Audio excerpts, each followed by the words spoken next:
I would like to call on the facilitator, the coordinator, welcome and brief welcome on the MSME development ecosystem. Our very able Madam Msme Agri, the CEO or founder, Web of Hearts Foundation. Madam Agri, please, you have the floor. And you have only 10 minutes, please.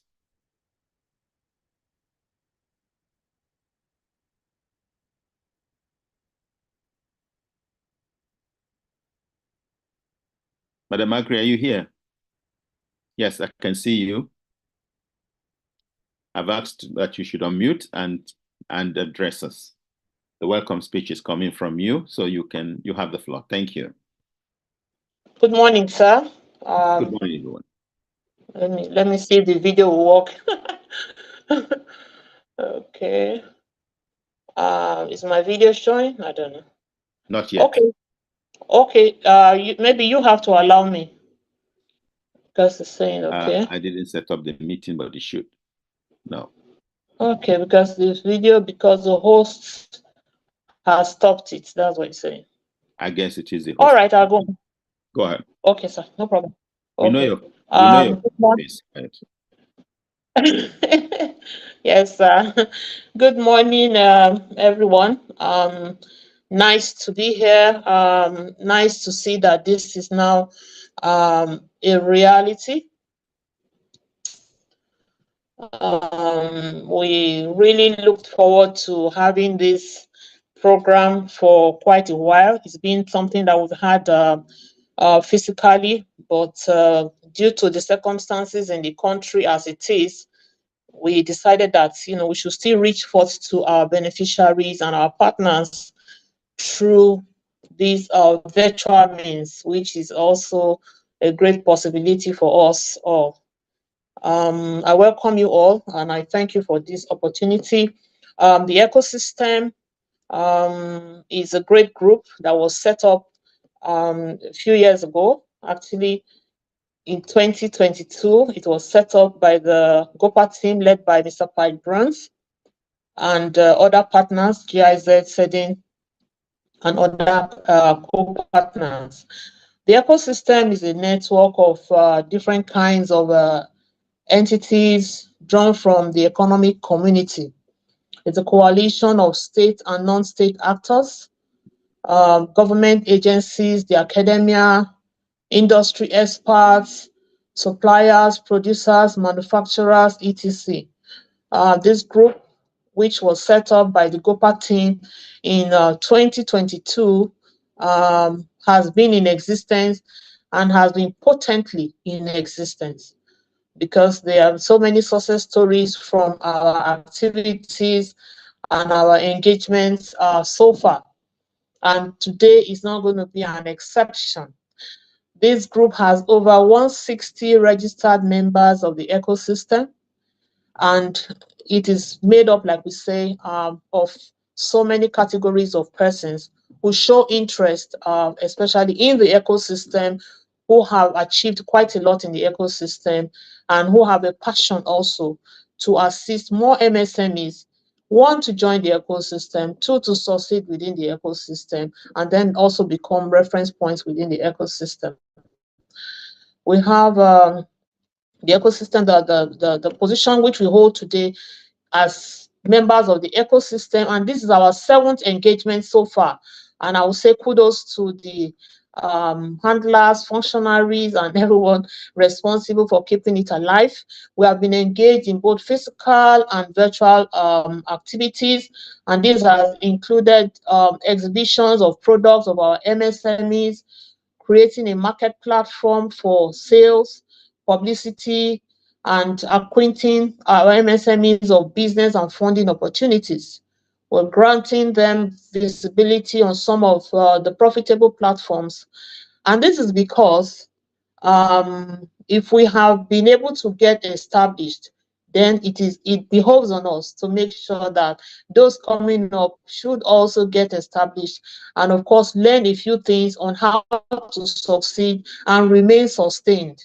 because it's not just to succeed, but remain sustained. So MSMEs, we say they are key contributors to preserving sustainable development. They are known as growth engines in the development of nations and economies. About 40 million MSMEs employing over 80% of the country's population, and contributing also to over 50% of the GDP of this country. So it's not a group to joke with, and it's not a group to undermine, but it's a group to groom, and it's a group to look forward to their further contribution in enhancing the economy, in enhancing the social space, and in enhancing even the digital world as we see today. Unfortunately, um, you know, there's so much happening also that is deterring many of them from being sustained. But this also is one of our strategies to ensure that our MSMEs are sustained. They continue to persist and persevere with the current economic turbulence in Nigeria. They say we know they carry last, and that is what is happening. Unfortunately, so many of these business enterprises have been forced to close down due to unstable and volatile market forces. The issues around fluctuating commodity prices, currency devaluation, low purchasing power of consumers, political uncertainty, and external market shocks, contribute to the general economic volatility in Nigeria. So the 7th edition of the MSME Development Ecosystem Engagement themed Navigating Economic Volatility, Strategies for MSME Residents in Nigeria. You agree that that is just the key side. We can hear what happened to the CEO of Konga. How can such a man so successful jump off the cliff and then kill himself? This may be related to businesses and which have not augured well for him. So this program is so key and is so important, for us to know that it's not about having money. How do you use money? How do you manage money? How do you manage your life with money? How do you manage your life with your business? That is what we are trying to say today, and that is what we are trying to teach today. And I wish that everyone that is here will take in everything that is heard from all the experts that we have invited for this program. We also say that, a key objective of the event is to present strategies that MS can adopt to enhance their resilience in such a volatile environment, which may include diversifying revenue streams, accessing financing options, leveraging technology for efficiency, engaging in strategic partnerships, and building flexible business models. MSMEs in Nigeria face challenges such as lack of access to finance, lack of entrepreneurial skills, insufficient marketing, underutilized technology and governmental regulations, multiple taxations, inadequate infrastructure, poor energy supply. MSMEs need to set goals, be focused, get intentional, be innovative, be strategic, leverage on technology, and adopt digital marketing strategies. Draw from the well of great minds and successful entrepreneurs. Up your sleeves, buckle your belt, take on your jotter, take your iPad, your tabs, your phones, record as much as you can record. A word they say is always enough for the wise. If you take what we say today, you may just run and never faint. You may walk and never be weary. Today we say welcome. Welcome, because a merry heart, they say, doeth good like medicine, but a broken spirit, it drieth up the bones. So we want your heart to be merry. We want you to be able to feel good, even through the trials and tribulations of your businesses.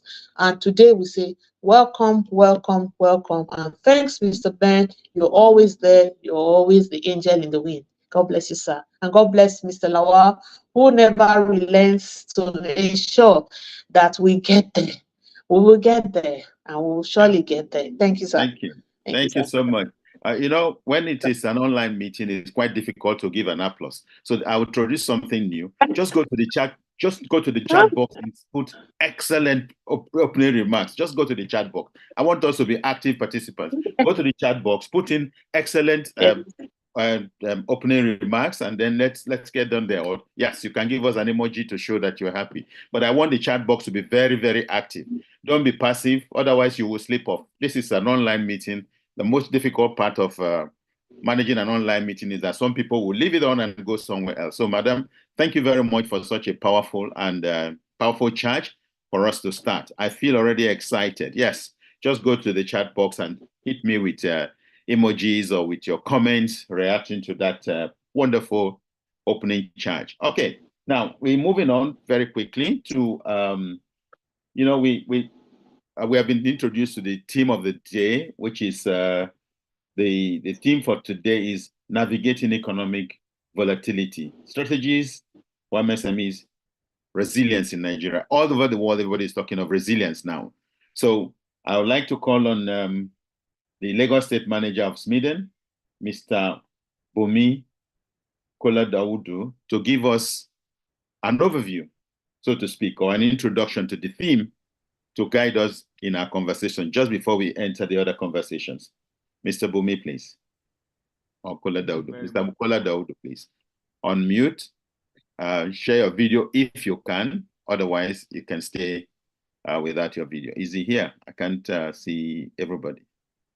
They're already 36%. Good. Go ahead, sir. I'm here. Thank you very much, Ben. It's so good to see you again. And I welcome everybody to the 7th edition of this ecosystem development meetings that we've been having. It's so nice that this is about the first virtual meeting virtual event that we're having. And it's so good to see a lot of people online as well. I really appreciate.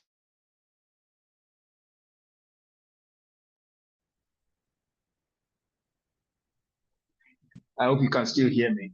No, okay, now we can hear you. Yeah.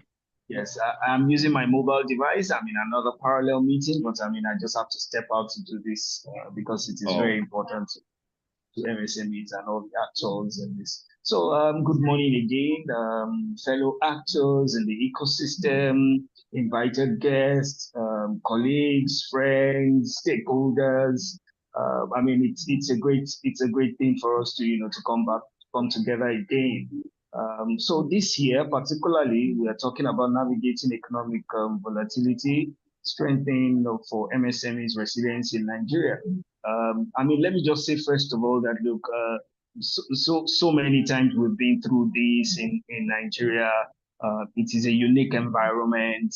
Lagos is also a very unique environment as well. Policies jumping over policies, state policies overriding federal policies trying to struggle with state policies. And all these have affected, MSMEs in different ways. But to build resilience, there are so many things that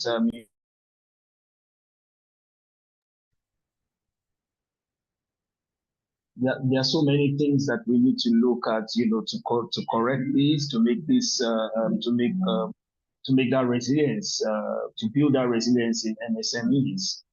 So one might have to look at, various things that, that are like factors to help build this resilience. And one of them is financial management.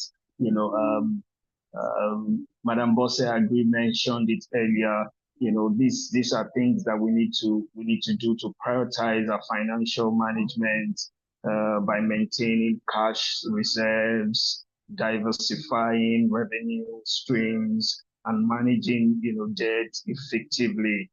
So that we don't overshoot ourselves.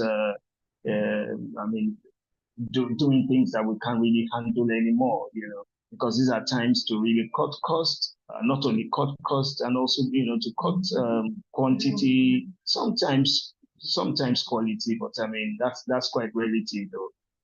Another method that we could look at is the pure diversification itself.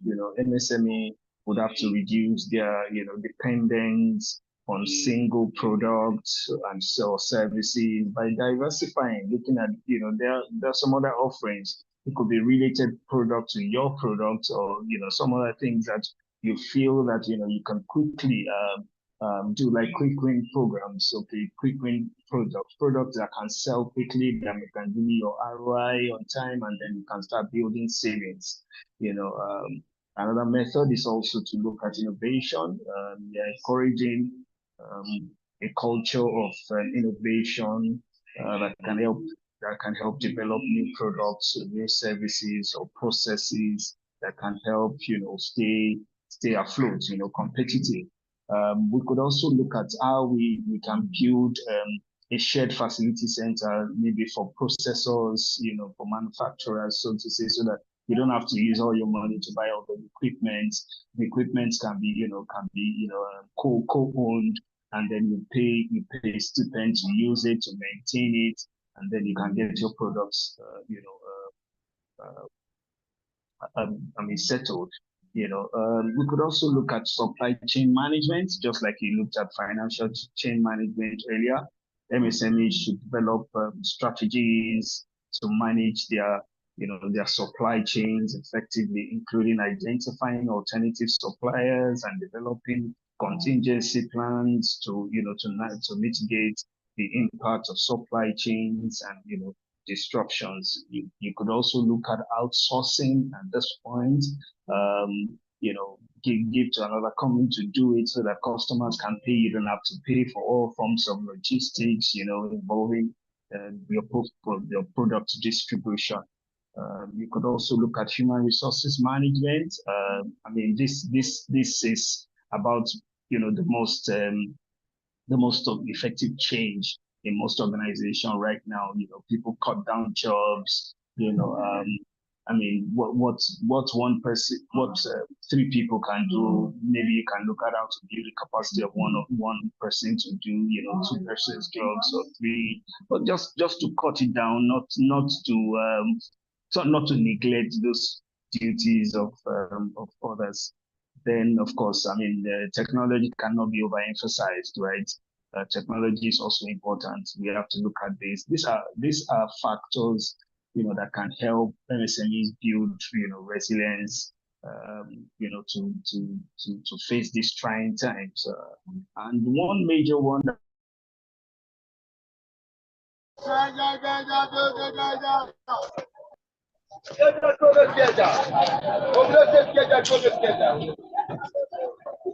Can you hear me? Yes, we can hear you. Go ahead. You're muted again. You're muted again. Just unmute and finalize, please. Mr. Bumi, just finalize you're muted. Unmute yourself and speak. I'm so sorry. Am I back on again? Yes, you are.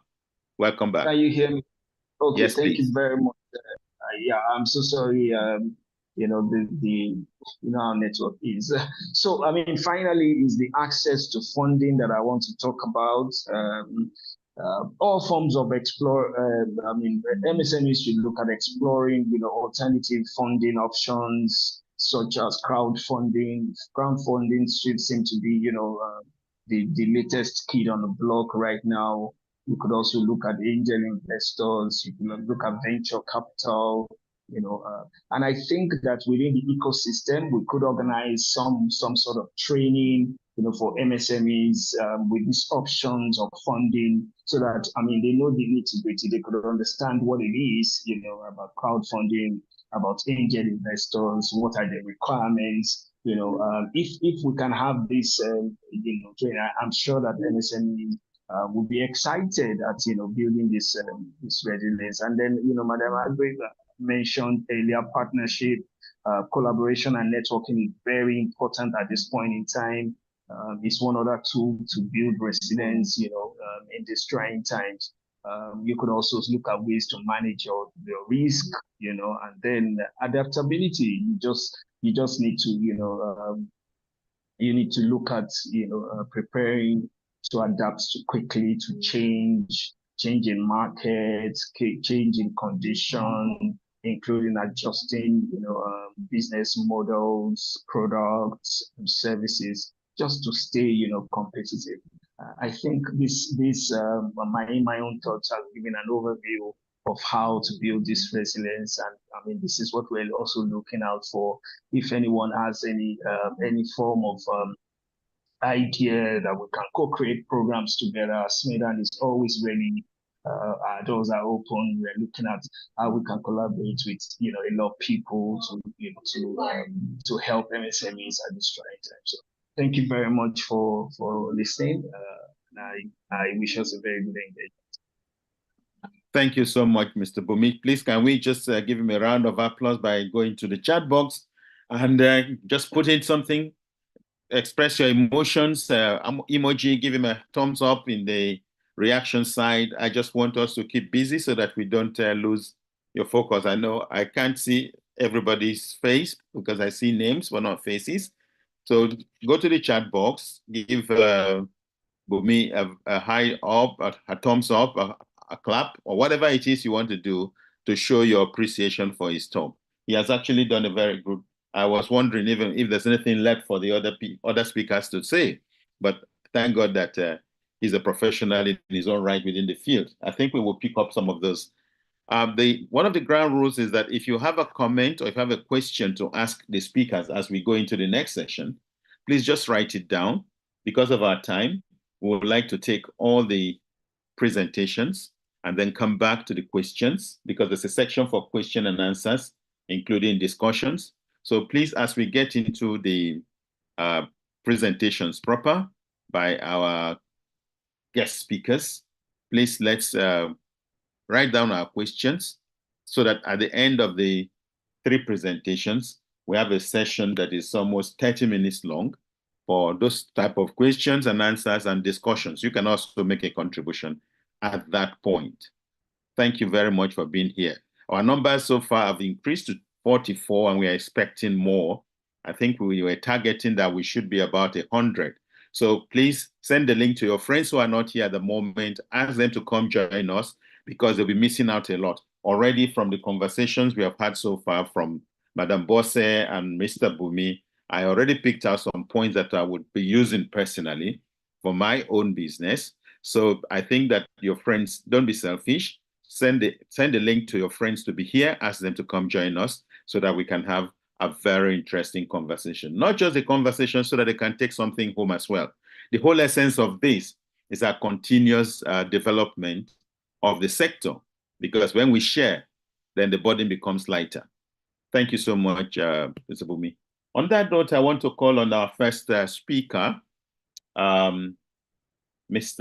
Lawal Ganiyu Ogundare.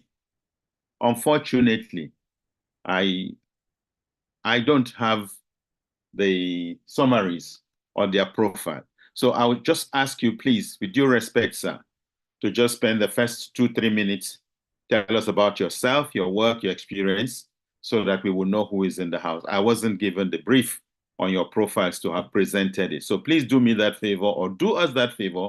For those of us, some of us know you, some of others may not know you. So tell us about yourself a bit, just a little bit. I know that your CV is very rich. Your profile and experience is very rich. So you're welcome, sir. And the floor is now yours for the next 15 minutes, sir. Thank you very much, Mr. Benaripo. Thank you for bringing me here. I want to thank you for this opportunity. It's actually very inspiring listening to what the first 2 speakers have spoken about MSME, especially in Nigeria. It's a surprise for me that so much is going on and that some of us in the eco space do not even appreciate how much work is being done. I'd like to take this opportunity to congratulate Ms. Bosse Agre for her unrelenting effort in ensuring that this continues to go on. I also want to thank all the other members of the team who had made this happen. Particularly, appreciation must go to MSME Africa for making us to actually start in time. I was getting worried that are we going to have another jamboree? But thanks for calling us to order. Time is money. My name is Dari Lawal. I'm an engineer, and I've been in this country working with blue chips organization in the last 40 years. I have some fairly good experience in running businesses in this country. And in the last 15 years, I've been doing services for MSMEs and for corporate organizations as a consultant.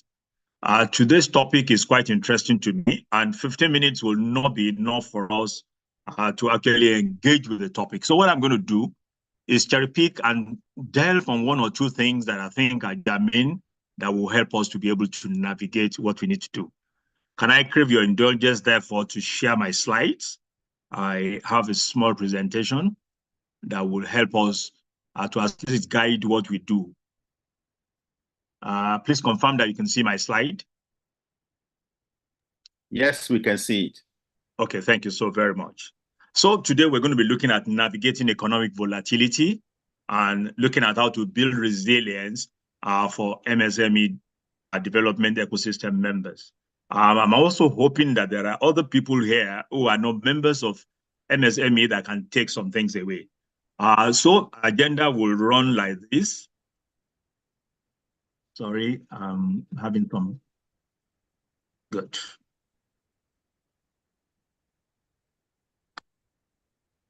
Okay, now. Agenda will run like this. We will do a brief overview of the current economic landscape in Nigeria. And our focus is on building resilience so that we can navigate this economic volatility that is ongoing.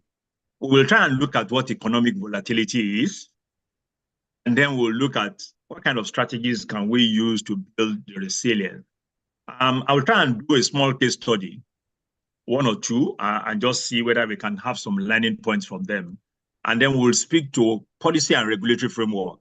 What can government begin to do, and what are those things that we should look up to from government? And then we'll do conclusion and do some call to action. Our macroeconomic dashboard shows that GDP growth rate has been doing a yo-yo, especially between 2023 and 2024. So much has happened. Immediately, the new government came into power, fuel subsidy was removed, and then cost of virtually every kind of service went up. Exchange rate was left loose, and it's moved from 461 to the dollar to 1,433 to the dollar. Of course, oil production has gone up a little bit, about 18.5%, and inflation rate has moved rapidly to 33% from the previous 22.4%. What does this mean? It means that there is going to be less predictability in the environment itself. What is driving this inflation? All the basic things are actually the ones going up. Food has gone up by 40%.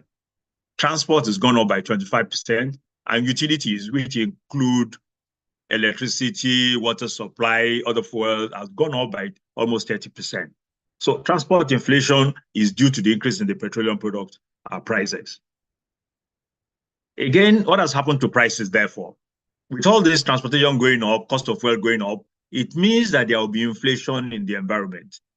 And then the CBN went ahead and also increased their MPR rate to 26%. It means that accessing funds from the bank will be much, much more difficult for us to do. And it created financial instability. Of course, increased capital requirements for the bank also meant that banks are going to be looking for avenues to make more money. Some positive things that happened, however, VAT revenue had grown by 101% to 1.4 trillion just in the first quarter of 2024. Unfortunately, electricity tariff has increased by 240%. So power consumption is going to be a challenge for those of us who are doing MSME. So historically, what has happened? Because for a lot of us, we are thinking, oh, this period is tough, this period is bad, everything is everywhere. The nation is vulnerable to shocks, generally. From the time of independence, the weak structure of the Nigerian economy has created a situation where shocks are prevalent. Some key features are, we have a monoculture economy. Oil is a major driver of revenue. And because oil was coming like a boom in the early days, in the 1970s, we neglected agriculture. So proceeds from oil has now been insufficiently channeled also. Yes, the money was coming in. I mean, Saudi Arabia is the mono economy. UAE is a mono economy. But in our case, we also didn't channel this money into developing key sectors. Our industrial sector was not developed, infrastructure was not developed, agricultural sector was neglected. And of course, unfortunately for us, cost of governance continued to rise. So, one very salient point is that we are a consuming economy. So our policies were not geared into helping us to improve the supply side. We were not producing anything. We were virtually importing all the things that we needed to consume into the economy, and that created some problems. So the future of our economy is that the GDP ratio started growing, and then, of course, massive importation happened in the 70s because we had so much money, and so inflation went to as much as 50%.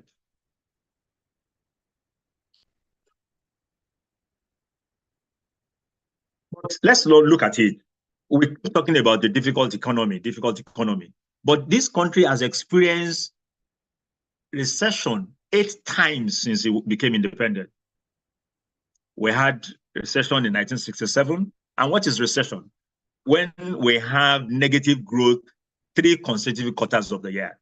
So in 1967, we had recession. In 1975, we had recession. 1978, we had recession. 1981, we had recession. 1982, 2016, 2020, and we're going through what I can't even describe now. What has caused all these recessions that we've had? The common thread has been overdependence on oil revenue, the neglect of the agricultural sector, of course, low savings and fiscal leakages. We were not running the economy well, endemic corruption in the system, and inconsistent economic policies. There is nothing that we virtually have put a deliberate action to. We have not chosen who we want to be as a nation. And of course, this has created political unrest. So what's economic volatility therefore? Is that indices of economic measures have become unpredictable, and income does not take us home anymore. So the more visible situation is market volatility. And this is when frequent price changes happen, both the magnitude and the up and down of prices. So the bigger and more frequent price swings, the more volatile the market is said to be. So what's the impact on the business? It becomes very difficult to do feasibility reports because we cannot measure indices of performance. Market study become less robust. Consumer preferences are very difficult to track. So when preferences change, it becomes very difficult for us to predictably bring new products into the market. Risk becomes more pronounced because we cannot project what will happen, and therefore you can go and invest, and the investment does not give you the kind of return that you're anticipating. And there are social consequences for all this. All kinds of businesses will begin to come into the horizon. People will tell you, bring 100 naira, we'll make it 1,000 naira. And so we fall prey because we keep looking for opportunities to also be able to better ourselves. And we're not equipped to be able to do this. One thing that can help us all the time is innovation. When there are challenges like this, they also bring opportunities. And so people that have managed to survive during all the 8 recessions have managed to survive because they saw opportunity in the challenges that are happening. And that's one of the major things that I'm going to speak to today. Of course, one of the impact on the business is that volume offtake will drop, and it means revenue will drop. And when revenue drops, of course, margin becomes to be eroded. And once revenue begins to drop, then if you don't match your overhead with your revenue, you begin to have a problem with the business, and the business will stop. What's the impact on individuals?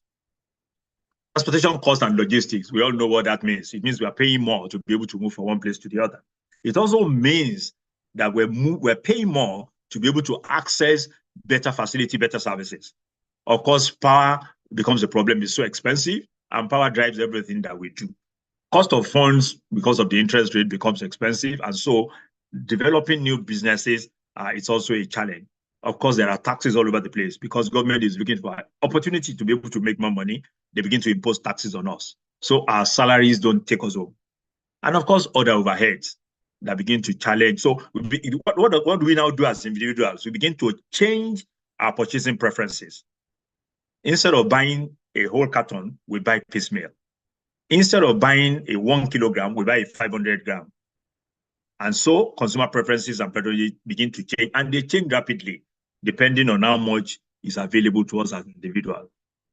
So for us to be able to grasp what this is, I've chosen to use a product that I'm not sure that some Gen Zs will be able to understand, but I'll try and speak to it in such a way that it will help us to understand the background to what we're talking about.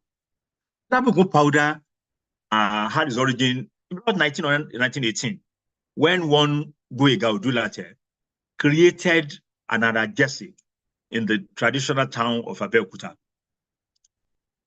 All other analgesics were imported into the country. And so he decided to create a local product, and he gave it a local name. And why was he able to do this? And this is instructive. His grandfather was a traditional healer. So it speaks to the fact that when we're doing things, we need to be doing things that we know about. We must know something about it. So he's been grounded in traditional healing practice. And therefore, he was able to formulate, and he patented that product when he formulated it. A lot of us will formulate and have new inventions, and we don't register them. This man in 1918 decided to register and patented what he created. And he gave it a local name, Alabukun. So what was it that he did? He identified that there was a gap in the market. All other analgesics were imported.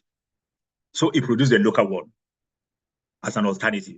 What he produced was very effective. It was very useful, and the people found it very effective. So he ensured that the product was easily accessible and that it was placed in the right place. So what did he do? He placed his shop near the street market. He also ensured that not only was the product localized, he gave it a popular local name, Alabukun. The product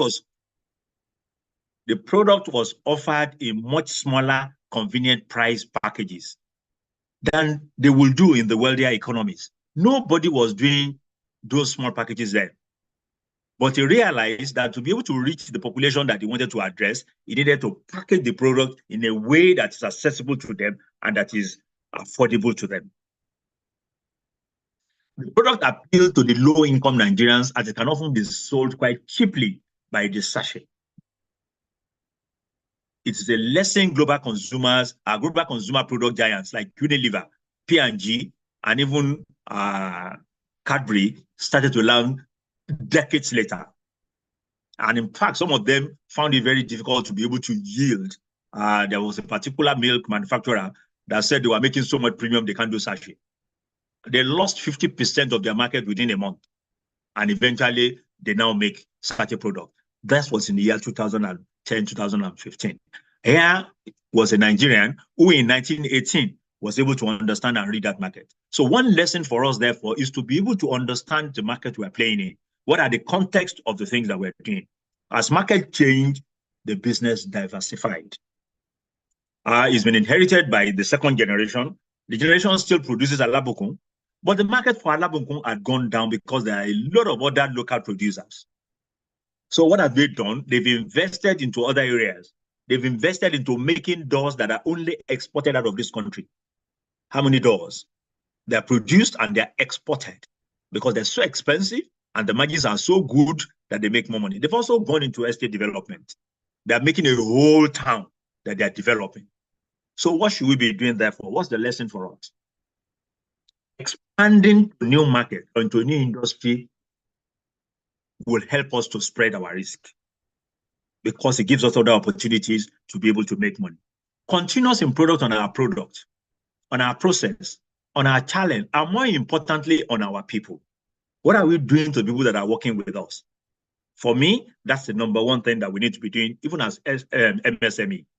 Investing in technology. The world cannot run away from AI. The world cannot run away from the digital framework. So what should we be doing therefore? We need to be getting interested. We need to be getting involved. We need to be automating our system. And we're going to be speaking to how we can do this.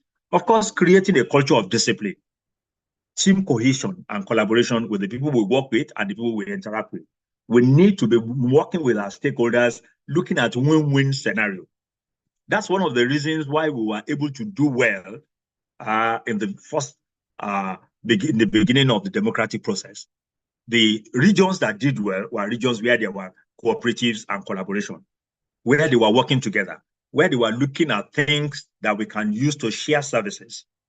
Of course, leadership development requires that we keep records and financial literacy. Whilst as individuals in MSME may not be able to do this, there are organizations that are set up to serve MSME. I was fortunate to encounter somebody about 4 years ago at a policy workshop, and all that organization does is to offer accounting services to MSME at as cheap as 10,000 naira every month. They come into your organization, set up your accounting system, audit your account for you, and prepare it ready for you to be able to present to the bank to access fund or present to any other financial institution for that matter. So something can help us to begin to do this. Cooperative, cooperative, cooperative.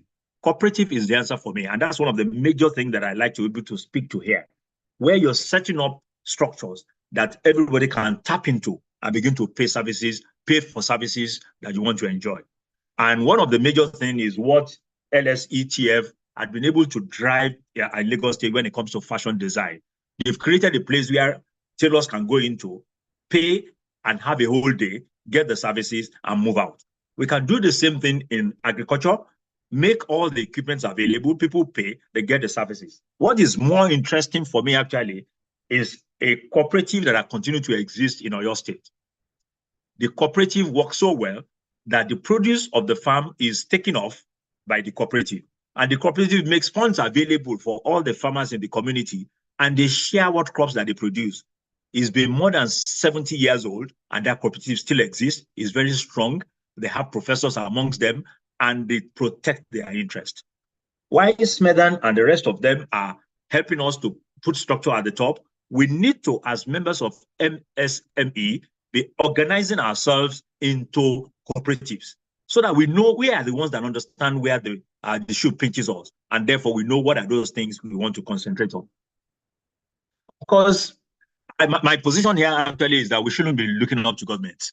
If government comes, it becomes a bonus.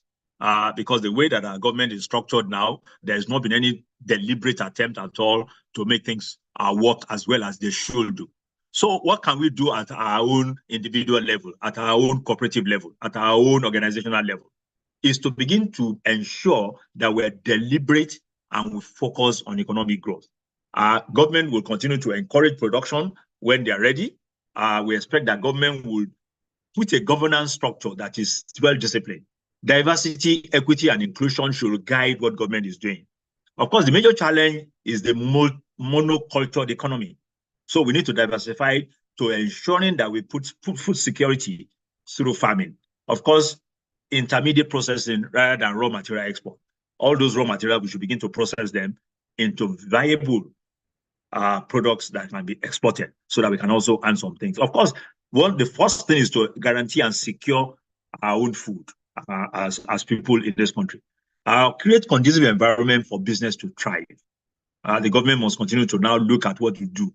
MSME all over the world are the engines of growth. They are the ones that have driven prosperity in all other climes. And so government needs to be paying attention to what we do to help people in MSME group to be able to survive. Of course, structural enforcement.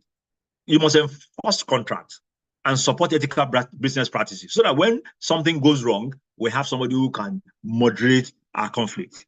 The legal system should be able to be fast so that we don't take a case and it's taking years to settle. When it comes to commercial contract, the legal framework should be there to support that swiftly our contract conflicts are resolved. So of course, the second solution apart from the cooperative is also encouraging innovation. Innovation is new ideas. How can we look at the challenges that are here now and create opportunities from them? For instance, it is obvious that we need food in this country. Whoever is able to make food in an accessible manner for people to buy fresh is going to make it.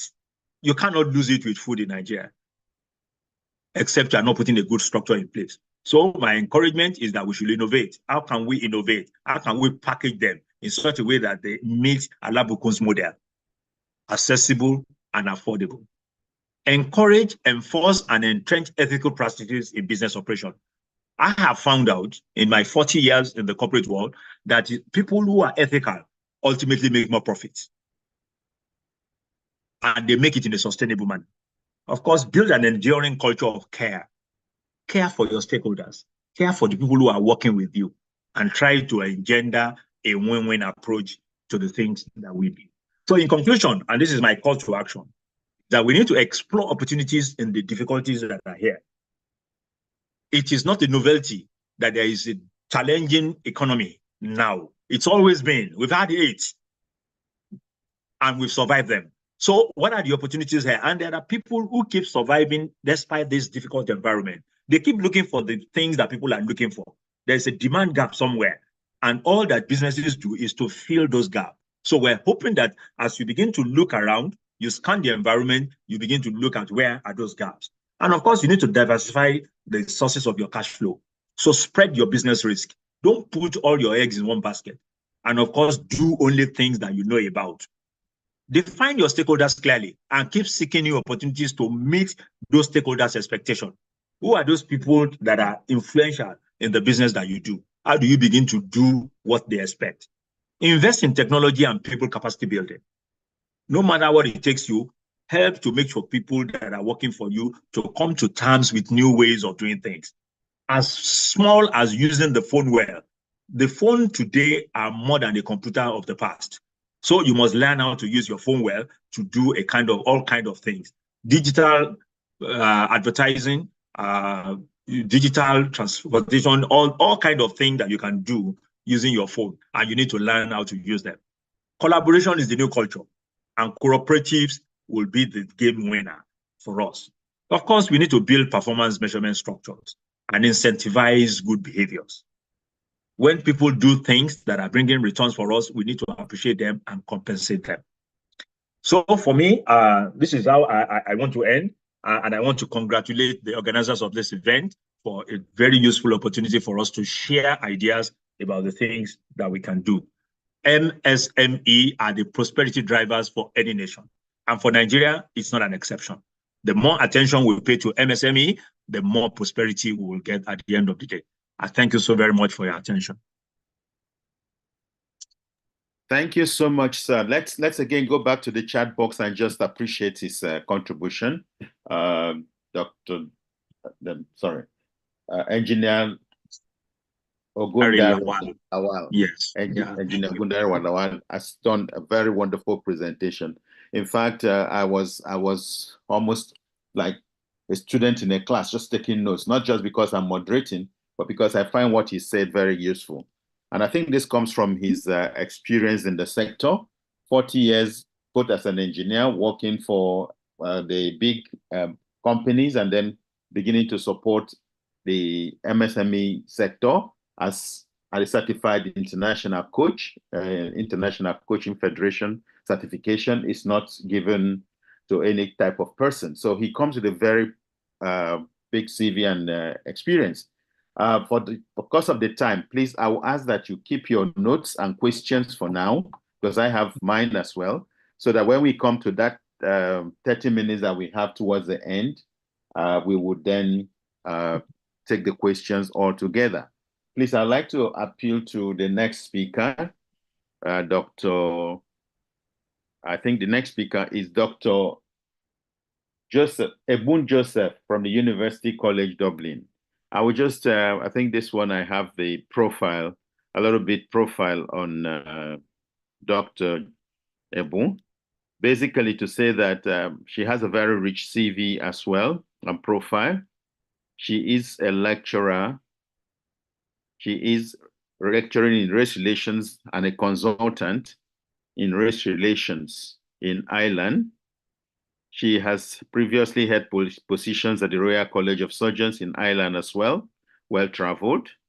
And she's also a co-author of a book titled Challenging Perceptions of Africa in Schools, A Critical Approach to Global Justice Education. So Dr. Joseph worked on this part of, is on storytelling, the marketplace, and she has a lot of experience she has a master's in education, a BSc in microbiology, and a PhD in racial stratification in labor relations.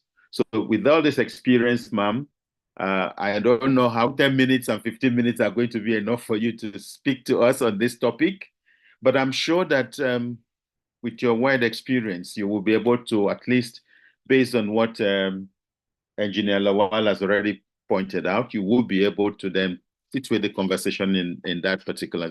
Let's join me in welcoming her by just giving us a chat in the chat box. Just welcome her. Just say, welcome, madam, welcome, Dr. Joseph, and then let's get it on. Your time starts now, ma. 15 minutes. Good morning, everyone. Thank you so much. It's an absolute delight to be here with you today. And then just to say a big thank you to Mr. Dawodu, who I think you've just finished speaking before me. No, the person who was first, and then Mr. Ogundare. Again, I think you both set up the session really well. So I don't have too much work to do. I think Mr. Ogundare, you actually really went, like you said, Mr. Arupo, that, I felt like a student. I was like, okay, yeah, this is great. I was learning so much. So I hope that everybody who is on this chat, who is on this call, that you picked up a lot from this. Greetings to you all from Dublin, from Ireland. Normally I would have a slide, but I've been on the road. I've been traveling around, and I just came back to Ireland this morning. But I want to. When I listened to what Mr. Ogundare said, I said, okay, so he's giving that context. What I'm going to try and do in the 10 minutes, which is, for me, I'm a talker, like I talk for 2 hours nonstop. I'm not repeating myself. So in 10 minutes, what I'm going to try and do is maybe just bring some things, a perspective from Ireland, because this challenge you're talking about is not African, because COVID-19 did that to almost everywhere. A lot of small businesses here, a lot of, businesses here, they found themselves, in that, a lot of the MSMEs, in Ireland as well, they actually had that whole situation. So how have we been able to manage, how have we been able to cater for that whole sector? Because it is I think people don't understand how important that sector is. It is actually between 80 to 90% of businesses. It represents 80 to 90% of businesses worldwide, and it represents about 50% of employment globally.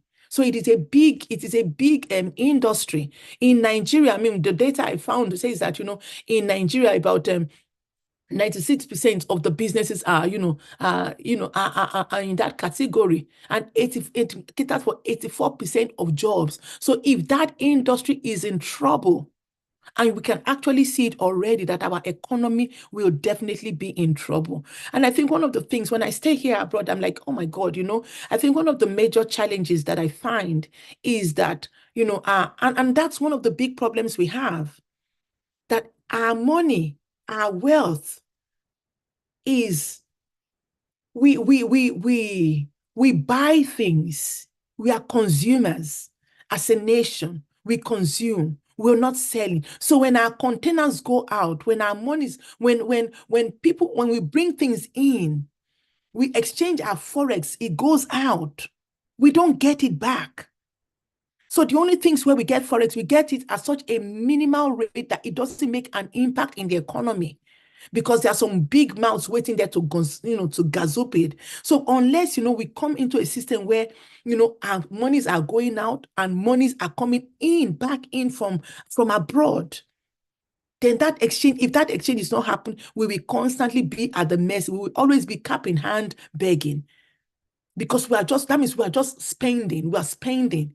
Think about it. If you're only spending, and for even those who earn an income, if you're only spending and nothing is coming in at the end of the month, you get to a point where there will be nothing left. And that's what's happening to us. Our pot of gold it just keeps going out, keeps going out, keeps going out. We're buying things to bring in, and we're not selling back to the people. So just a few points that, I would like to just maybe, emphasize. I think one of the first things, just in case there are policymakers or people who are, if you're in MSME, yourself, whether small or medium, one of the first things that has helped me as an individual, because in 2020, in the height of COVID-19, I resigned 3 jobs and set up a business. You say, are you mad?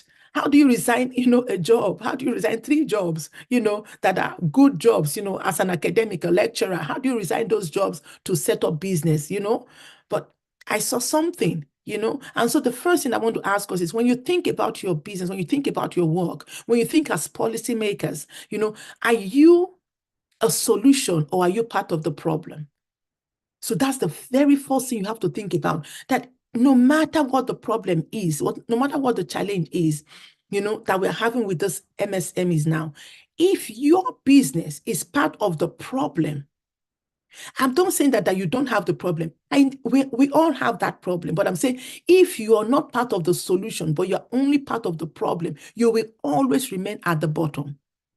So that means that as a business, you must find a way to be part of the voices looking for solutions. You must reposition your company, your organization as part of the solution to the problem that all of you are having.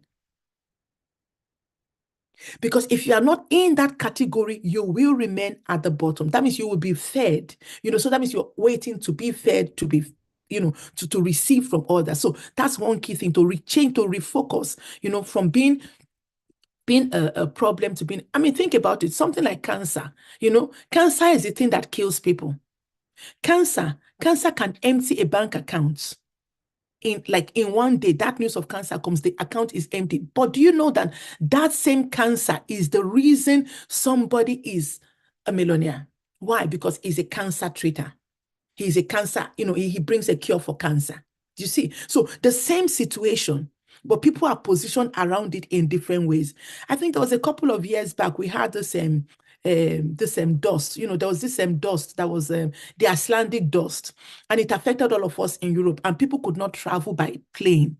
But people had to move. Do you know that few weeks, those few days of that Icelandic dust, where businesses were grounded, companies were grounded, airlines were grounded, and they were losing money. That was the same time other people were making money. Why? They began to look at it. There is always a need. When I first came to Ireland, one of the things I asked myself was, what do the people need? What are they willing to pay for? What are they spending money on? And so I repositioned myself to make sure that I can supply, and the skills I didn't have, I learned them. So I make sure I got those skills to accommodate the things that I don't have. So in your business, because when I do training, I always say that everybody wants what you want. Everybody. We all want what you want. So you're not the only one who wants it. So you're not the only one who's going to get. But what's going to differentiate you in that line of everybody who wants the same thing is that, number one, you're meeting a need. It's not because of what you have to give, but that you are meeting a need. So what is the need in the country? What need that will we still continue to pay for, no matter how, how it is? So those are key things that you want to begin to think about, to reposition. We're talking about strategies for MSMEs. So we're looking at, how to reposition yourself. So number one, I'm saying is, are you part of the solution? Or are you part of the problem? If you are part of the solution, then that means everything must change. Your attitude, your commitment, your consistency, and flexibility to change. You can't say, oh, this is what we've been producing. I was reading about a business in Asian country. They actually, the company was, what they sell was, they sell food. They were a restaurant, and when COVID-19 came and people couldn't go to restaurants anymore, all restaurants were closing down. So there was no business because people couldn't go out to go and eat. And in fact, you don't want to touch anything. So what did they do? He said, it's either I fire all my staff or do something. What did they do? They decided to go into food delivery. He said he had never done food delivery before. They had never done it before. But that's what, so he retrained his staff and went into food delivery. So, and we think that being an MSME is actually it's a blessing in disguise, because being that small, you can be flexible, you can be quick to retrain. I don't know if anybody has seen the movie called Hidden Figures. Hidden Figures was, it's based around a real life story about these Black women who were working in a very white, in a white space. When IBM started, they were building the IBM thing secretly. But one of the Black women found out that they were building IBM. And so she looked at it and said, you know what? This is a machine. The machine cannot run itself.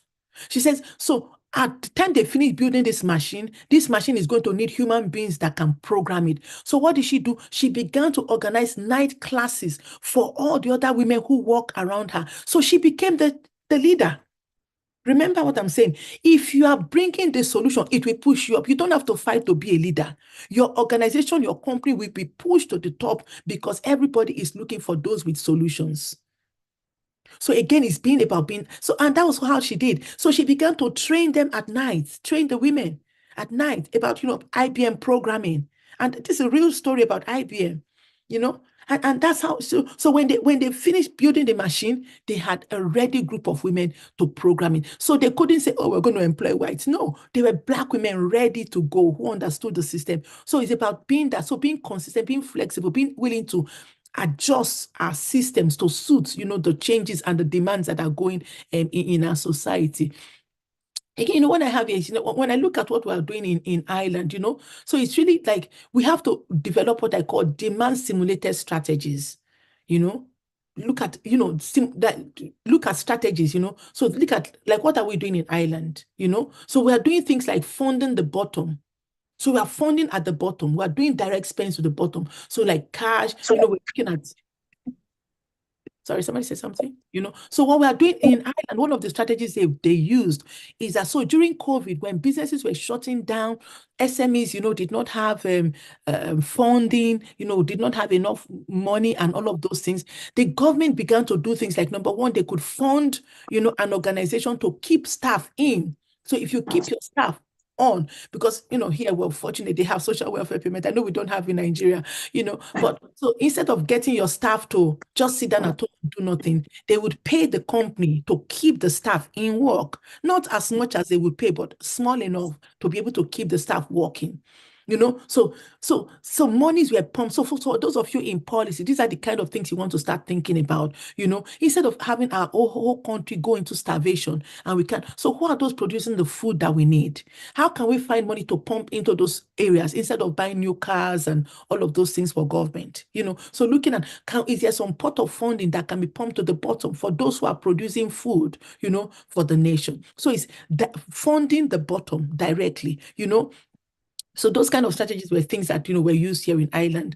They offered, like no interest, loans to small businesses, to be able to keep them afloat. So for example, if you have up to 50 staff or up to 20 staff, they funded those groups directly. And that they did, it wasn't a permanent thing. It was just for the 1 year or 2 years, of COVID, when everything, our system would have grounded down and the country knew that we had to take this intervention or it would ground down. And so that's how Ireland, was able, and a lot of the European countries, that's how they were able to do that. So they funded the bottom, where the work is at. Because remember what I said, 80 to 90% of the firms are actually in this category, and it accounts for almost, 50 to 80% of work that we have going. So those kind of strategies were the strategies that we used in Ireland. So again, and another key thing is innovation. Innovation is key. Being an MSME is not a curse. It is a blessing. It means that you can reinvent yourself. And that's where most of us say, oh, this is all I know how to do. No, we're not interested in what you know how to do. We are interested in who can meet our needs. So what are the needs in our society now? So if you are producing something, that if, push comes to shove, what I can do without, making my nails, okay, so what are we spending money on? And then, rebrand yourself. You can always come back to what you're doing, because we're looking at a stopgap. I believe that our country is going to change. All we need is one good government, and that's going to happen. It might not have happened now, but we're going to get good government that is going to make the kind of changes that Nigeria needs, because we have the resources there. It's just poorly managed. A lot of, if we look at Africa, we are the only ones that can actually survive without help from outside. We have oil, we have food, we have human capital. By 2040, 2050, 1 in 4 of the working population will be from the African continent.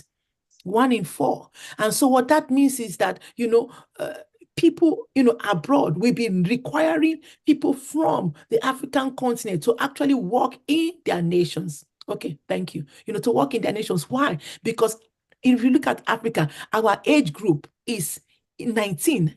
Working age is 19. But in places like Ireland, we are aging out. The median age is 42.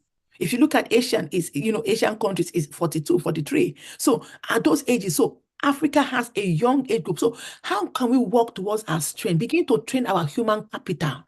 Maybe that's what we need to look at. I remember years ago, before I came to Ireland, I was in Nigeria then, and the ambassador for Ireland came to Nigeria, and he told us, how Ireland came out of poverty. He said one of the key things that they did was that they began to invest in technology. They began to retrain the whole nation. They trained everybody. And even till now, if you do maths in Ireland, they give you extra points, 50 points to go to university, free 50 points just because you did mathematics. So people who are good in maths, they make sure they do maths. Then they add maths to they add statistics. So because that's where the money is. So Ireland is now one of the, the brain. What we export in Ireland is brain, is human capital. How many Irish potatoes can we sell in Ireland? Do you understand? So they train. So that's what we have. We have human resources. Maybe we are focusing on the wrong thing. Look at AI has come now. How can we train our people, to use AI? Because now, because of COVID, now we know that we can recruit. Like right now, a lot of the IT I do it from Nigeria. I say, instead of spending money, I can pay people to do some of my work for me from Nigeria. You understand? So how can we do, invest in that? This is the future. Things have moved. We do conferences here and we ask people, how are you future ready?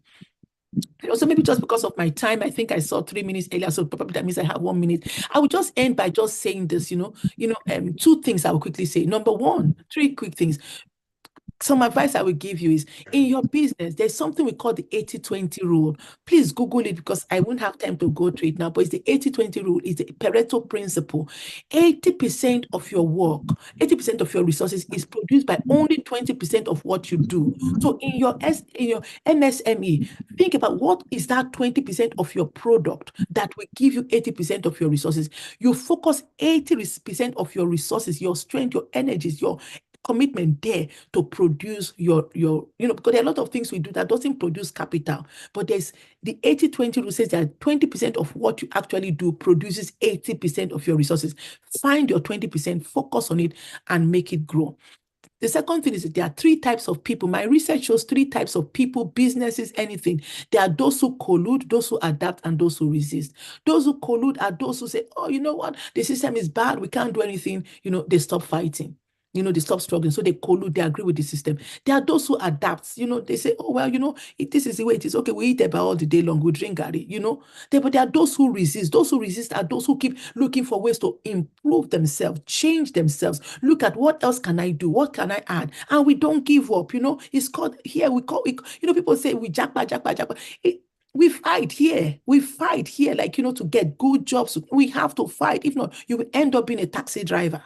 I mean, it's nothing wrong. You do get good money for being a taxi driver. I'm just saying, if you want to work in, white collar jobs that you would do back home, and do that here, you need to fight for that. And we call that the good fight. And I'm asking us that we have to begin to do all of those things. And then the third thing is to say that, we look at, that how future ready are you, So again, here we use it. I hope we can find a way to bring a lot of the resources we use here. People are not as smart abroad as they make out. What we do is they have what we call focus group.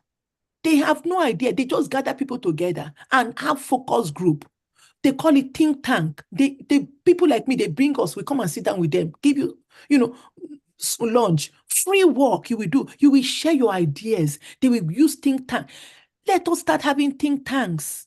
Sit down together for, small 4, 5 of you that do the same kind of business. Sit down together, have a think tank. How can you collaborate? How can you work together? Marcus Garvey said something. He said, if I slap with my big hand, fight like this, it will make a lot of noise, but you won't hear any force. But if I hold it together and I punch, you might not hear a sound, but the impact will be great. We need to collaborate, work together, and begin to see some changes. Sorry, my time is gone, but I hope you got something out of it, and I hope, that we'll see some great changes. Thank you so much. Absolutely brilliant. Absolutely brilliant. Please just go to the chat box and express your feeling. I feel this is absolutely brilliant. 2 things. Are we future ready?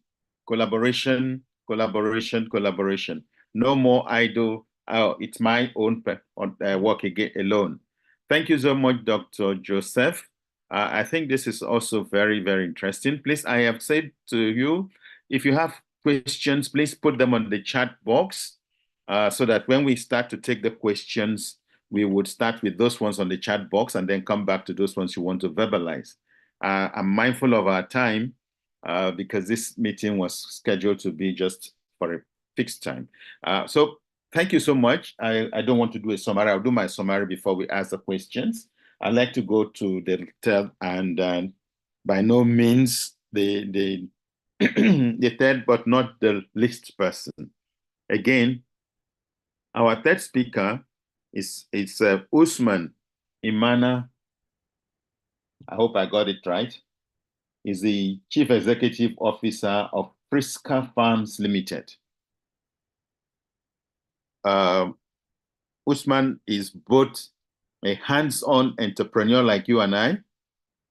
He's also a faculty member in Faith Foundation, where he is in the agribusiness scale-up program of Faith Foundation, and I'm sure most of us know Faith Foundation.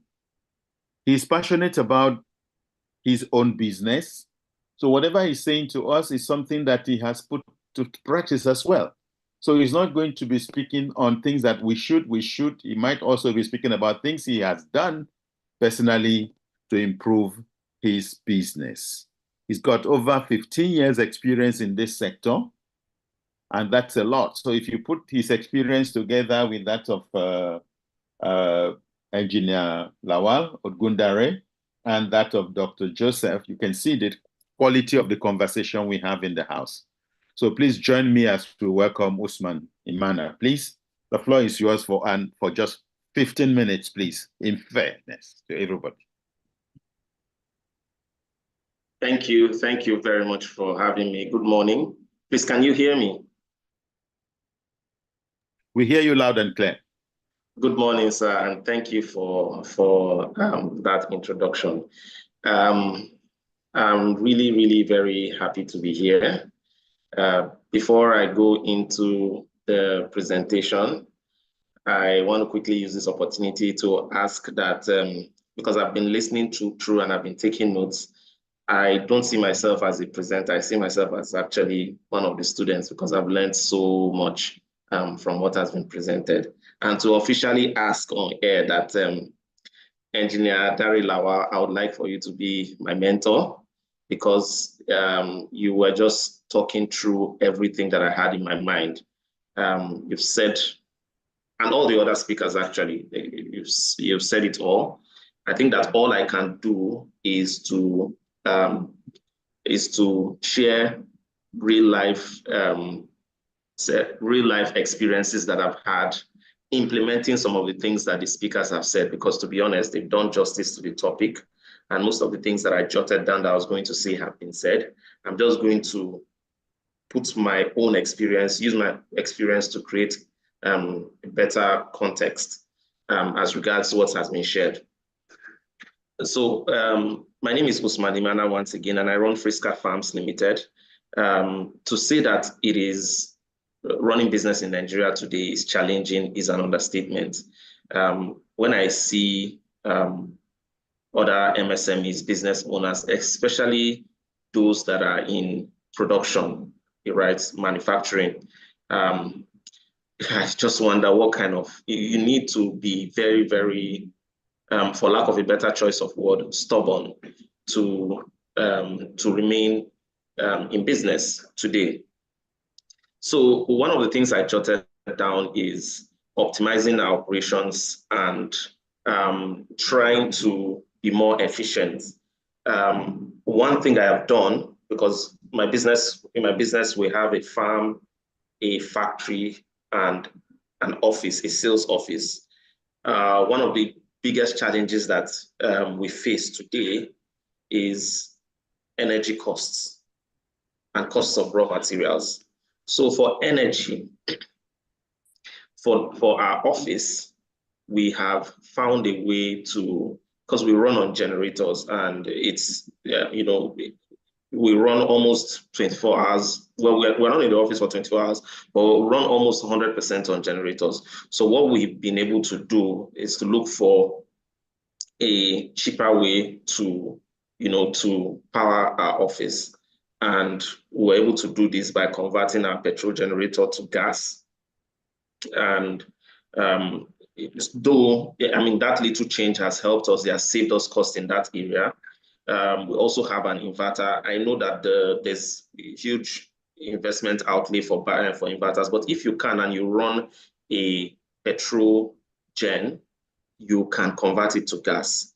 Now, we're currently talking to people to see how we can convert our diesel generator in the factory to CNG. I don't think that technology is fully out there, but that's something that we are chasing, because when you look at it, CNG is about 30% the cost of diesel, right? If you are able to convert if you're able to shift from using diesel to power your operations to CNG, you would have saved like 60%, which I mean, if you are in manufacturing, you know what that adds to you. Now, if you have trucks that you use for logistics and distribution, this is also a good time to also convert from diesel to CNG, because you'll be saving a lot of money. I just read today that, conversion cost has been slashed by 50%. These are things that we need to start looking at, because, well, I mean, we don't have, as business owners, we really don't have control over the prices of energy. The only control we have is how we are able to restructure ourselves to see that we survive, and we survive and thrive. The other thing, I'd say is this period, because of the policies that have been, some of the policies that have been put in place, is actually difficult to get funds, right? External funds. So this is the best time to focus on the best source of funding. And what is the best source of funding? Is the money from the customer, sales. Right now, you need to, because a lot of businesses have seen, they built their model around raising capital, especially in the tech space. But at some point, as a business, you need to be sustainable. Your cash flow needs to be able to drive that business. And one of the key things that will make your cash flow to be able to drive the business is that your sales go up. So if you are going to learn anything new or look for new ways to do things, is new ways to sell, to get your products to as many customers as possible. You need to 3x your sales if you can, whatever you can do to see that you are able to, increase your sales, so that your inflow increases. And, while you are doing this, you make sure you try and make sure that your overheads stay as constant as possible, right? Because for me, that is the safest income, and that's the safest source of funding right now. The other thing is to collaborate, right? Collaborate as much as possible, and try and unlock, look at your operations and see how you can unlock some part of your operations to make more money. I'll use myself as an example. So over the years, I mean, we are an MSME manufacturer. We have a farm where we grow some of our raw materials. We manufacture in the factory, and then we distribute. Over the years, we've been able to, push our products into the major retail outlets across Nigeria, right? The ShopRite, the Just Right, the Market Squares, and the like. And we've been able to build a system that, helps us to get our products on shelves, merchandise, and eventually get paid.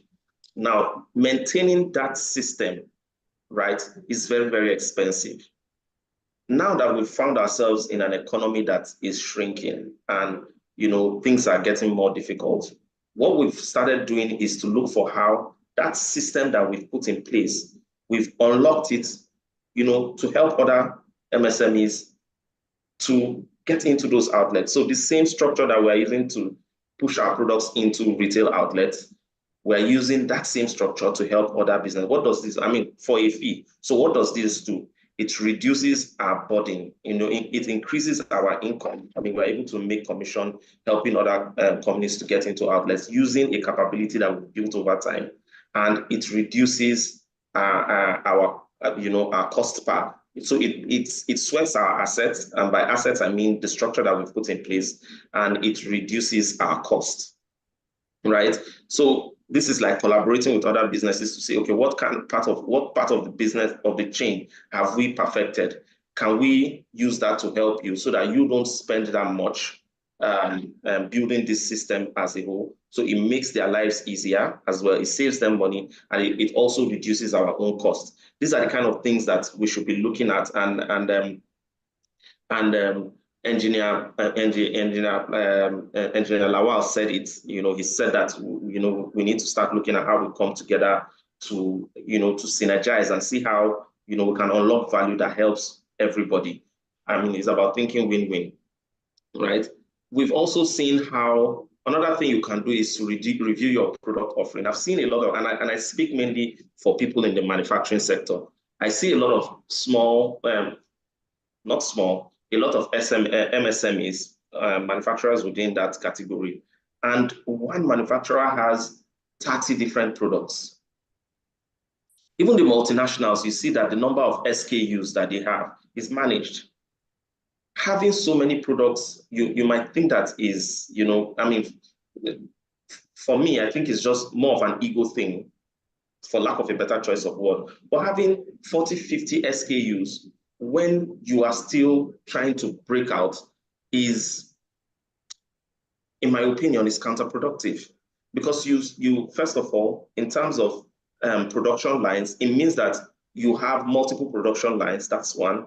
Two, you spend a lot of money to create awareness for so many different products, and even pushing so many different products can be, can drain you. And what you think will make you more money would actually be, making you lose money. So what you need to do is, in periods like this, instead of putting more money into producing so many, is to look at your best sellers and double down on your best sellers. So the money you are spending promoting all those products, you pick so say you have 40, you pick your top 5 that give you the most money, and you consolidate that spend on those 5, because they are the ones, and in consolidating to the top 5, you look at the ones that have the best margins, the ones that have the shortest sales cycle, and you focus more on them, right? You focus more on them so that you don't have too much of a burden when it comes to pushing products and sales. In my business, right, we have 8 lines of herbal tea. Recently, we've seen that there's one that does more than 40% of our sales, and we've skewed our production to see that we push more of our resources into producing that one, and most of our marketing budget into producing that one. And overall, it has impacted positively on our income. In fact, as I speak with you today, we have had to shut down one production line. There's a snack that we used to produce. Yes, it was it was fast moving and all, but when we looked at the cost of the raw material, the increase in the price of the raw material, it didn't make business sense to continue to produce that line of product. We had to take that painful business decision to shut it down for now. You need to be able to take those kind of decisions, because a lot of businesses now are, I don't know the word to use, but are just pushing. Not everything that they are pushing is not everything that they're pushing is profitable, right? Now, I've been told that I have 5 minutes, right? And I'm going to try as much as possible to speak to, things that I have experienced.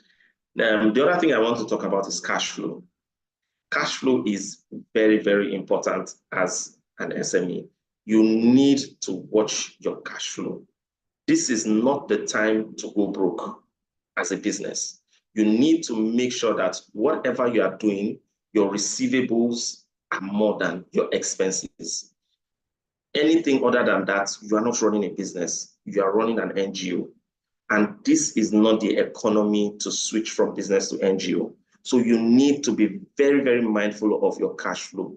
You need to be constantly looking. And why I stress this is because you can easily go from profit to loss, because prices of inputs are fluctuating. You might think that your product is selling, but at the end of the day, because there's a movement in the price of raw materials and you've not paid attention, you start producing at a loss. And then you are selling, you are seeing that you're not able to produce to meet what has sold out. So this is the time that you need to wear your glasses and put your eyes on production costs. In the past 4 months, I've seen one of my inputs is ginger. Ginger has moved from 18 months ago from 45,000 to 250,000 naira. Yes, for 40 kg, for 40, 50 kg. That's how bad it is. Corn has moved from, a bag of corn has moved from 28 to 30,000 to right now, the last time I checked, 90,000 naira. So if you're not paying attention to these things, you'll be selling. And guess what? Once your price is right, your distributors and consumers will continue to ask you for the product. And you know, as a manufacturer, there's this emotional attachment. When a customer calls me, I say, "Oh, where is this your product? I just want to produce," and because there's this feeling that comes from people needing your product. But don't get carried away, right? You need to watch the price of your inputs and make sure that you are cash flow positive. This is the easiest time to switch from cash flow positive to cash flow negative. So you need to pay attention to that. I think that I will stop here. There's so much to say, but the truth is, the speakers before me have done so much justice that I think that, yeah, you know, there's really not much that I should add. But I hope that this little that I've said and have shared, I hope that it adds value to somebody, and you know, people, especially people in the line of business that I am, are able to relate with some of the things that that I've said. Thank you. I hope I've not exceeded my time. Thank you so much, Usman. That's very wonderful, and I think from where I sit and where I'm listening in, you have been very generous with sharing experiences with people. I was having a conversation recently with someone who has just done the last thing you say we shouldn't do, not watching the cash flow and then suddenly running out of money and saying, and of course, you know, the banks are understanding of this situation. So they're asking you to come take money that you are qualified already by your whatever cash to come and take a 10 million naira loan. He said, should he go for it? Should he not go for it? I said, well, if you want to increase your blood pressure, which is already high, and then get into the consequences that follow, maybe you should go that way. But I think your advice is very keen. And also the things you said about even the energy costs. I mean, practical things that we can do to mitigate and be resilient in the MSME sector. That's the kind of thing I like to hear about what you were saying. Be mindful about the sources of funding that you are willing to accept, because some of them are really traps to get you into. One of the things we have always said before now, in the previous conversations we had, we talked about collaboration. And maybe somebody will ask that question, or maybe I would like, as a general question from me to all of the speakers, why is it so difficult for us Nigerians to collaborate and work together? It's a question that I would like.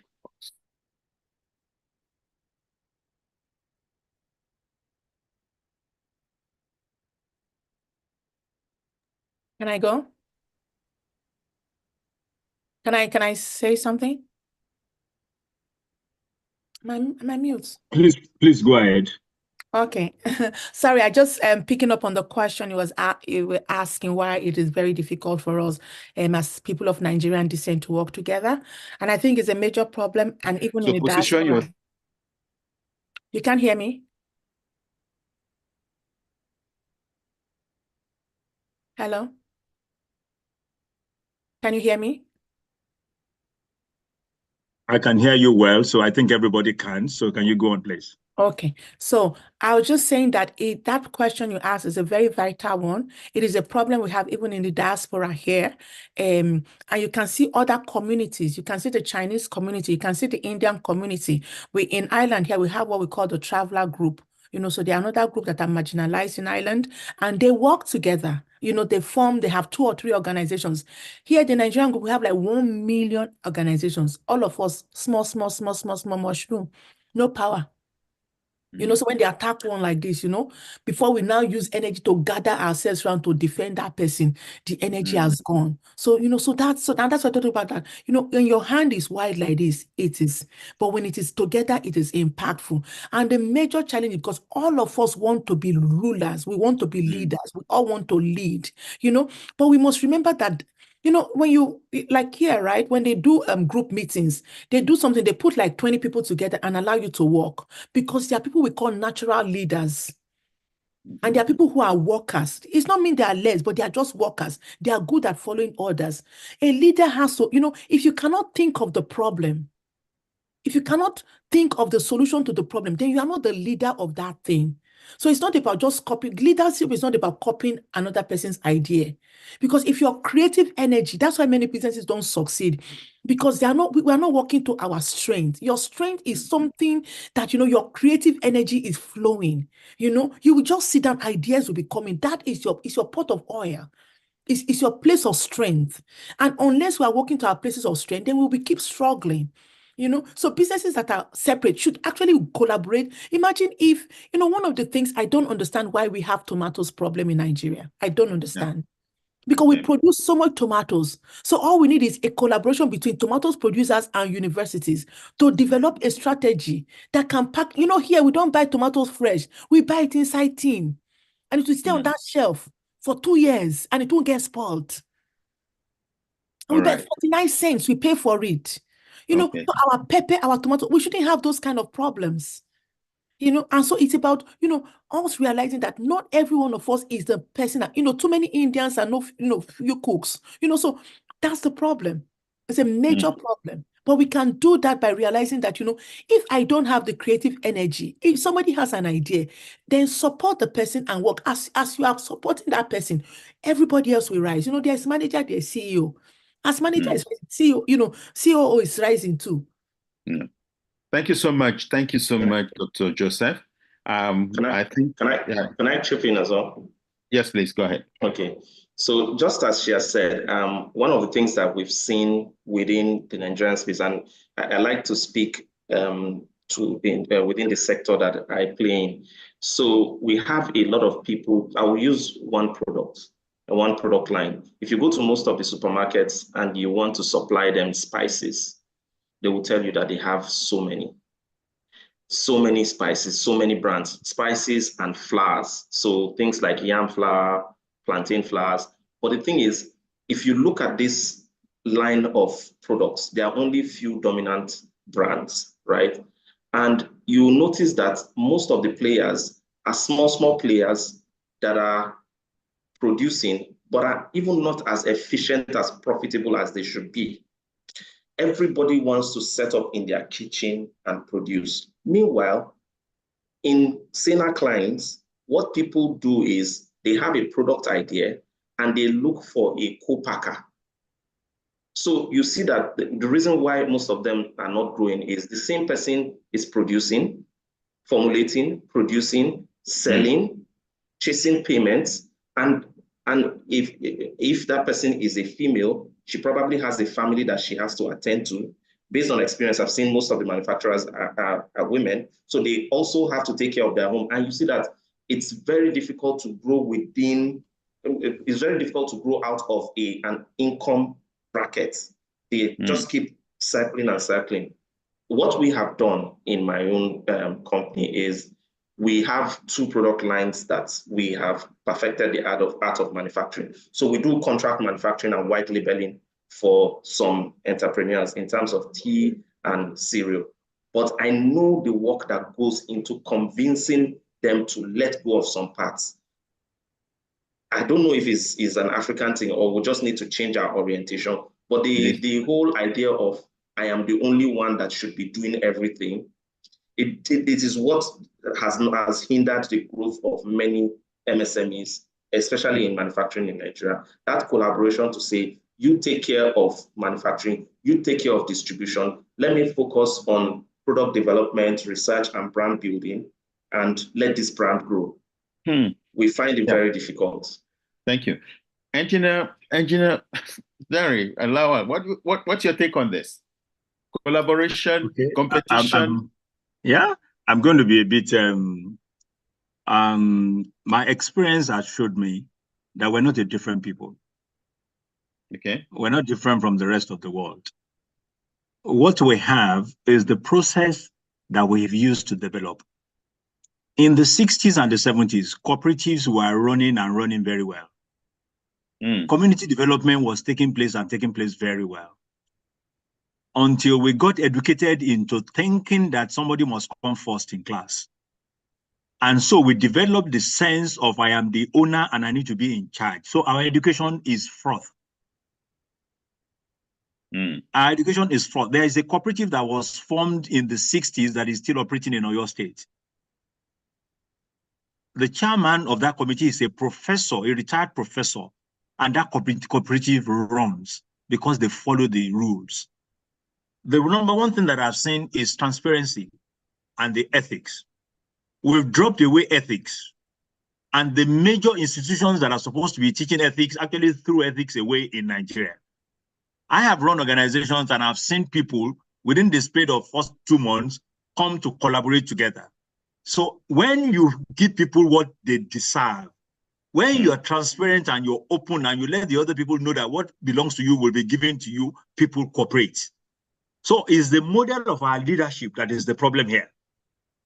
And you can see at the government level, leadership is not fair. It's not cooperative. We're not using diversity. We're not doing equity. And so we've taken that into other things, even in our family. Somebody comes in and he wants to be head of family and he has nothing in his head. He's scattering everything. So it is the model of leadership that has created the problem for collaboration. When you find people who openly allow other people to be the people that they are, collaboration takes place. And it's a major area, it's a major thrust. In fact, I've taken it on myself now. I've been working on collaboration before. I'm going to do more work on collaboration because that's what will help us to begin to know that I don't need to be the head. I may be the sweeper, I may be the security man, but I need to do my own job well so that the entire thing, and then we see that I have a share in what happens. It's communal, that's who we are. But we threw it away because we thought the other model was better than our own. I'm sorry, I can go on with this forever, but for me, it's the model of leadership that is the problem. I understand that. Thank you so much. I think we have a question. Okay, somebody is saying, Aisha is saying, on point. Please just go to the chat box and express your feeling at this point in time. And if you have a question, just raise your hand. We have 16 minutes to end the meeting. So we will try as much as possible to take as many questions as we can in 16 minutes before we do the next steps and round up. Okay? Who wants to ask a question or make a comment? It's not just a question, but I find that all the presentations are really very, very interesting.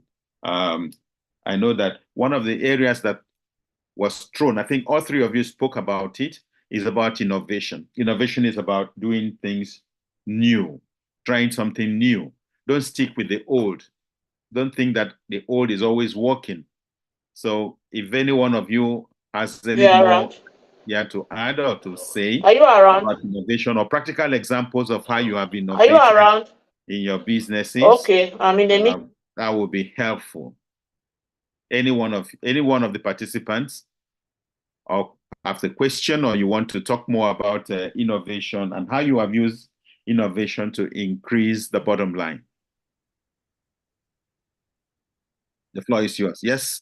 Aisha, please, you have the floor first, and then we'll be followed by Oluwatosin and our most able Mrs. Adu. Okay, Aisha, you have the floor. You can unmute and then speak.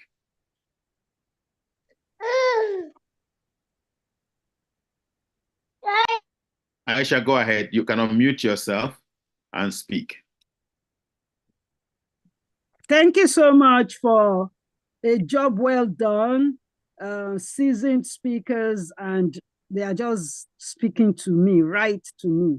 You know, innovation has helped me. My business will be 9 years this month, in July. Innovation actually helped me. I'm also a testament to what Dr. Ebu said, that during COVID, she she quitted a job to start something. And during COVID as well, I realized that it's not enough to be a manufacturer. I sat back like the agro-biz man, what's his name now? Pardon me, please. He said something as well. That yes, that the model he used to enter markets is now using to consult for others to enter market. I realized that I learned so much teaching myself, discovering and reinventing my business that I now use it to make money. In fact, as we speak, I make more money from such opportunity than innovating and keep innovating using services based on my own experience that has kept me afloat up till now. So I am somebody that believes that in every product there's a service, and in every service there's also product. We just need to sit down and really think and be willing and not be emotional. He said something about being emotional, that as inventors, sometimes we get so emotional. We are not listening. We need to listen. We need to fine tune regularly. And because we are small, it's easier to fine tune for us, and it's cheaper as well. So we need to also create CRM where we engage our users and our customers more to get feedback that would help innovate and keep us afloat. Thank you, sir. Thank you so much, Dr. Aisha Imechems. I think Mrs. our able. No, yes, it's not Mrs. It's not Mrs. It's Mr. Prof. Prof, I'm so sorry. My error. I apologize. Please, Prof, you have the floor. Please, you have the floor. Thank you very much. That, Go ahead.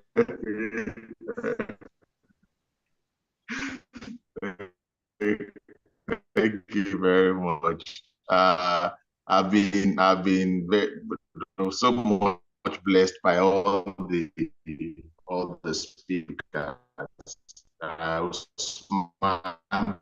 Thank you so much also.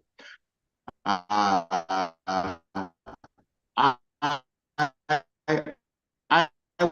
want to talk in the area of the collaboration. I hope you can. Yeah, even though your network is not very smooth, it's cracking up, but we can hear you're asking a question or you're contributing in the area of collaboration. Go ahead. Oh, I think he's even dropped out of the conversation. Oh, okay. I think he's dropped out of the Sorry, can you hear me now? Better, yes, much better, sir. Okay, thank you. So I want to talk in the area of the collaboration. And this has to do also with the MSME ecosystem. Now, I know that a lot of MSMEs are struggling with their books, accounting and all that. But within the ecosystem, we also have those who specialize in this area. And offering their services at very minimal, cost will help all the others. We don't have to make so much profit. It's an ecosystem. Making 5,000 from 10 groups, in a month is so much than making, maybe 20,000 from just one, person within a month. So this area is very important. And I think maybe as a way forward in looking at these are things that we can work together. Those who have the services can provide, and it will help others who are struggling with this. And it just makes life easier for everyone. I think that collaboration is key, and identifying what each person can do within the ecosystem, and not wanting to make so much money from it. It makes it easier for everybody to latch on. And at the end of the day, everybody wins. So that's my suggestion. Thank you very much. Thank you very much. It's actually a very powerful thing. The thing is, yes, we know we are in business to make profit, even the accounting services. But within the ecosystem, we can collaborate to provide support. My support to you should not be costed at the same level as the support you're providing to others. And I can see already, I think Usman and Engineer Lawal did mention that if he knows somebody that he knows a accounting firm that can do these services very at lower cost. Engineer Lawal, if you can post that their contact, or if you can post your contact so people can get in touch with you, that will be the benefit of our coming together here. Because as we come together, we share information, and based on that information, we can then take necessary action. So if you can share the contact of the accounting firm or accounting company that provides services that most of us might benefit from, that will be a good outcome of this meeting. And I'm actually anxious to keep to the time of the meeting, which is actually ending very soon. So if you have information for sharing, introduction, there's somebody here says introduction to the MSME is a serious issue and help is required, but it costs so much. Yes, it costs so much at the moment to share services, but let us begin to develop. I think one of the things that for me was an outcome from this meeting, as I summarize my session and hand over to Hope Build, okay, our able Mrs. Yemisi Adu to tell us about the next steps. What I would like to say are my key takeaways from here, and not in any order, but just speaking to the notes I took in this session. The fact is, number one, innovation is key. You cannot be doing the same thing you are doing in this digital economy. There's a book one of my colleagues wrote recently. He said, digital Gen Zs and their analog parents. So you cannot be operating in a digital world with analog approaches, analog methods, and expect to be successful. You will definitely not be. In order to do that, there is also important that you register your inventions and patent them. I like the story about Alabukun. I've never known the background to Alabukun, but it's a wonderful story, and it's a success story in even local business. Inventions should be registered and patented. The challenge we have is that, of course, the patenting problems are there, but I'm sure there are people within our sector here whom we can partner with to help us to register those patents. I'm sure about that. Market diversification is important. Of course, we can all, as advocates, advocate. Thank God that Smeden is here. Other practitioners, other actors in the sector are here. We can advocate for a more MSME-friendly regulatory environment. Because sometimes when you look at their compliance requirements for things, it's like trying to get a camel through a needle's head, as one of the good books says. So it's important that we come together to see how we can advocate for a better regulatory environment. And then, of course, please take home the fact that if you are providing solutions, you should not be part of the problem. Just continue to be part of the solution. I found that very interesting. And then always rebrand. Look at low-cost options for energy, for services, and even to increase your bottom line. Reduce your overheads, collaborate. And then these are the things that we can do in order to influence, increase our cash flow. There's a question on the chat box, and I think it has to do, maybe we are guessing at the moment, but the question is about why are suicide rates increasing, especially among the small and medium enterprises. Haven't said all of this. I guess that I would turn over to Mrs.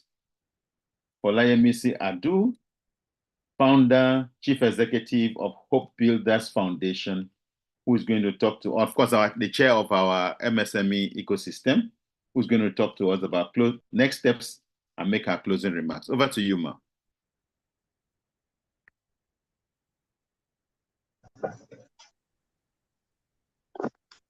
Good day, everybody. It's been a very engaging meeting. It's like it should not come to an end. I've taken so much notes. So going forward, we'll do a summary of the actions we need to take. And some of the things I put down is to identify what the competencies of people within the ecosystem that the MSMEs can benefit from, ranging from accounting to even knowing how to run your business. So we'll be engaging some of our guest speakers, those who are here in Nigeria. We'll be engaging some of them. We'll even be looking at field trips, to take some of our MSMEs, to have a one-on-one, hands-on knowledge, in their various fields. So going forward, our next meeting will be in the next quarter, and we'll be using our various platforms to pass across the dates and then the mode of the meeting, whether we'll still have virtual or if we have the resources to have a physical meeting for the next one. So in rounding up, we'll be looking at, how we can really help these MSMEs, especially in the area of accounting. It's very, very important because they need, all these, they need to put their books in order to access funds. There are a lot of funding, opportunities going on. And I want to really appreciate MSME Africa. I wake up each day to so many, opportunities, and I forward it to, people within my sphere of influence. So I appreciate MSME Africa. And then we'll be passing across the next dates, but surely it will be in the next quarter. So we'll be telling you when and the mode, either is virtual or we'll come together, physically. So I appreciate everybody. Appreciate everybody for your time and for your contributions. Thank you very much. Thank you, sir. So much, madam. I think it's we still have 1.5 minutes finishing, and I want us to use that 1.5 minutes. Just go to the chat box and express how you feel right now. Given what we have done so far from the beginning of the session till now, how do you feel right now? Just use either one phrase or one word or whatever. Just express it there so that we can see. I would have asked us to take a group photograph from here, but I'm not sure how many of us are able and willing to turn on our cameras for us to do the photographs. And also, I don't know whether, so there's some, I don't know if we arrange for that to happen, but otherwise, let's just send our comments. Great meeting, enlightened. But I think that this is something that we have proved again as an ecosystem, that whether we have resources or not, we can come together to share ideas. And we had wonderful speakers today. The quality of the speakers we have and the experiences they shared, please take them seriously, even as we use those to implement in our various businesses. Thank you very much for the opportunity. I want to thank the organizers. I want to thank you for giving me the opportunity to moderate this session. And I really hope, I heard from the from MSME Africa that they'll be sharing the link to the recording of the YouTube recording, the YouTube access to the program on YouTube. So anyone who has participated and wants to see what we have done and go through it again, please, you can get the YouTube links and use again. If there's no other comment, I can see that people are now turning on their videos. I don't know where we are going to do whoever knows how to do the photograph from MSME Africa can then take the shots right now so that we can have it also on record. So if you're able to turn on your video, please do so that we can take the parting shot to say we have all done well. I know there are two. We have from the beginning to the end, we had about 52 participants in the session all through. So please, if you can turn on your video, that's fine, so that we can take the shot. And I hope that someone is taking the shot actually. Is anyone taking the shot? Hopefully.